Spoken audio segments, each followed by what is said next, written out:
बेहद मजबूत कवच बनाने में एक लोहार को महारत हासिल थी।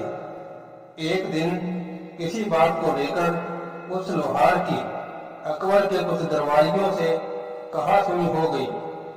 दरबारियों ने बदला लेने के लिए लोहार के खिलाफ बादशाह के कान भरने शुरू कर दिए। एक दिन लोहार बेहद सुंदर वह मजबूत कवच लेकर दरबार में आया और बादशाह को वह कवच दिखाया।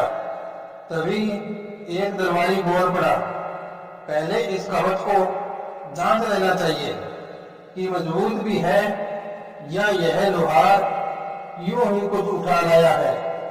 तलवार का एक भरपूर वार करके इस कवच की मजबूती परखी जा सकती है। दरबारी की बात से बादशाह भी सहमत थे। उन्होंने कवच को जमीन पर रखा और उस पर तलवार का भरपूर प्रहार किया।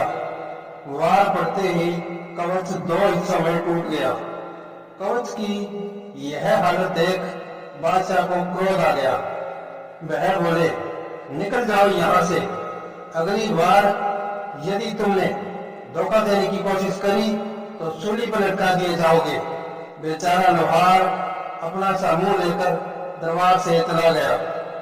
चिंता में डूबा लोहार सोच रहा था कि इस घटना ने तो मेरे लिए दरबार का रास्ता ही बंद कर दिया। अब कोई मुझे काम नहीं देगा, मैं तो भूखा मर जाऊंगा। लेकिन लोहार की पत्नी ने उसे कहा कि बेवजह की चिंता छोड़ बिरबल से जाकर मिलो। वह बहुत दयालु है, निश्चय ही तुम्हारी सहायता अवश्य करेगा। लोहार तुरंत बिरबल से मिलने चल दिया। उसने सारी घटना बिरबल को कह सुनाई। वैसे भी बिरबल उस समय दरबार में मौजूद था जब यह घटना घटी थी।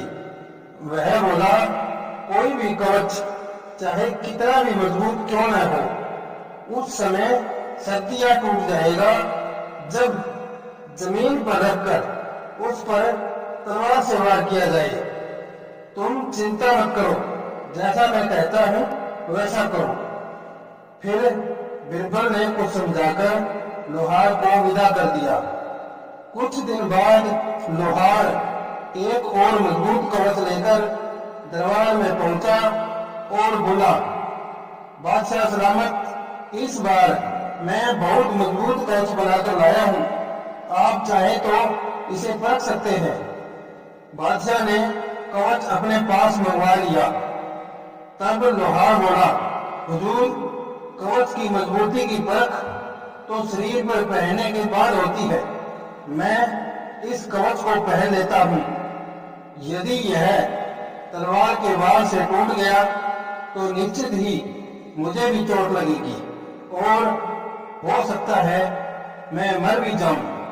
वैसे भी तब मेरे जीने का क्या फायदा जब मैं अपना काम बखूबी नहीं निभा पाऊं। बादशाह तुरंत समझ गए कि लोहार अपनी जुबान नहीं बोल रहा, जरूर इसके पीछे बिरबल का हाथ है।